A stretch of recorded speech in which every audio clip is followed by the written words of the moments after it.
আজ প্রথমেই আমি পরম শ্রদ্ধা ভরে স্মরণ করছি শহীদ রাষ্ট্রপতি জিয়াউর রহমান এবং গণতন্ত্রের মা আপসহীন দেশনেত্রী বেগম খালেদা জিয়াকে। বাংলাদেশের ৫১% নারী, দেশ গঠনে তাই তাদের অংশগ্রহণ অপরিহার্য। দেশ ও জাতির এই ক্রান্তি লগ্নে আমরা আজ সকলেই নিজ নিজ ক্ষেত্রে অবদানের মাধ্যমে বাংলাদেশের নারীদের শিক্ষা, স্বাস্থ্য ও কর্মসংস্থানে ব্যবস্থা করতে চেষ্টা করতে পারি। দেশের উন্নয়ন নারীর ক্ষমতায়ন ছাড়া অসম্পূর্ণ। আজ আমার মনে পড়ছে বাংলাদেশের সেই অন্তঃসত্ত্বা মা বোনের কথা, যারা সন্তান জন্ম দেওয়ার সময় চিকিৎসার অভাবে অকালে ঝরে পড়ে। আমাদের পরিকল্পনার মধ্যে আছে প্রত্যেকটি উপজেলা হেলথ কমপ্লেক্সে নিরাপদভাবে জন্ম দেওয়ার ব্যবস্থা থাকবে। মা ও শিশুর পূর্ণাঙ্গ স্বাস্থ্যসেবার দিকে খেয়াল রাখতে হবে।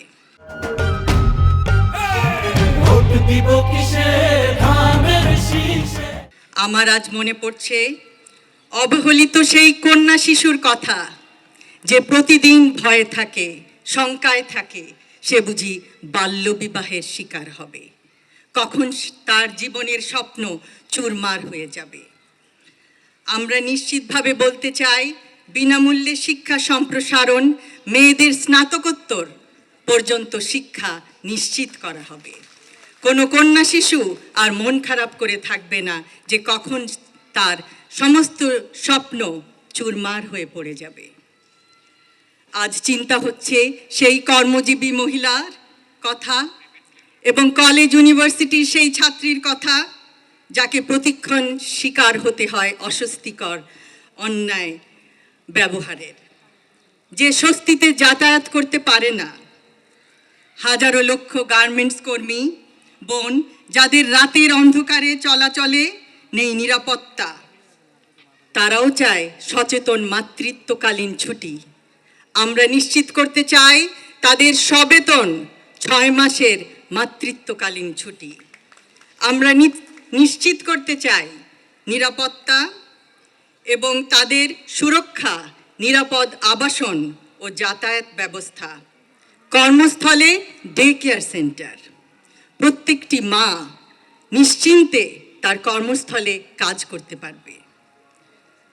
আজ মনে পড়ে সেই বয়োবৃদ্ধ নারীর কথা, যাকে শেকলে করে বেঁধে দিয়েছিল একটি গেটের, বৃদ্ধাশ্রমের একটি গেটের সঙ্গে তার পরিবারের লোকজন। সেই মায়ের প্রতি আমরা জানাতে চাই, পিতামাতার ভরণ পোষণ আইনের কার্যকর বাস্তবায়ন করা হবে। আজ মনে পড়ে সেই হতভাগা গৃহিণীর কথা, যিনি আত্মহত্যার পথ বেছে নেয়। কেন? কারণ ছেলে মেয়েদের তিনি অন্ন সংস্থান করতে পারেন না। আমরা নারী সাপোর্ট সেল গড়ে তুলব, উদ্যোক্তা নারীদের আর্থিক ও দক্ষতা সহায়তা প্রদান করব, আনুষ্ঠানিক অর্থনৈতিক খাতে নারী কর্মস্থান বৃদ্ধি করা হবে। সুপরিকল্পিত রাজনৈতিক পরিকল্পনার মাধ্যমে অবশ্যই সমস্যার সমাধান সম্ভব।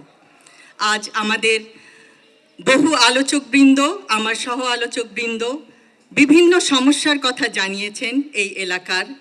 আমরা শুনেছি, আমরা সবাই জানি, এবং পরিবেশ সম্পর্কে, পরিবহন খাতে ট্রাফিক জ্যাম সম্পর্কে আরও বিভিন্ন সমস্যার সুনির্দিষ্ট সমাধান সুপরিকল্পিতভাবে উপস্থাপন করা হয়েছে আমাদের ইশতেহারে।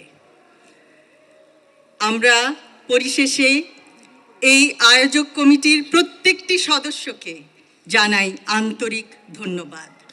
তাদের অক্লান্ত পরিশ্রমের ফলে আজকে এই অনুষ্ঠানটি এত সুন্দরভাবে আয়োজিত হয়েছে।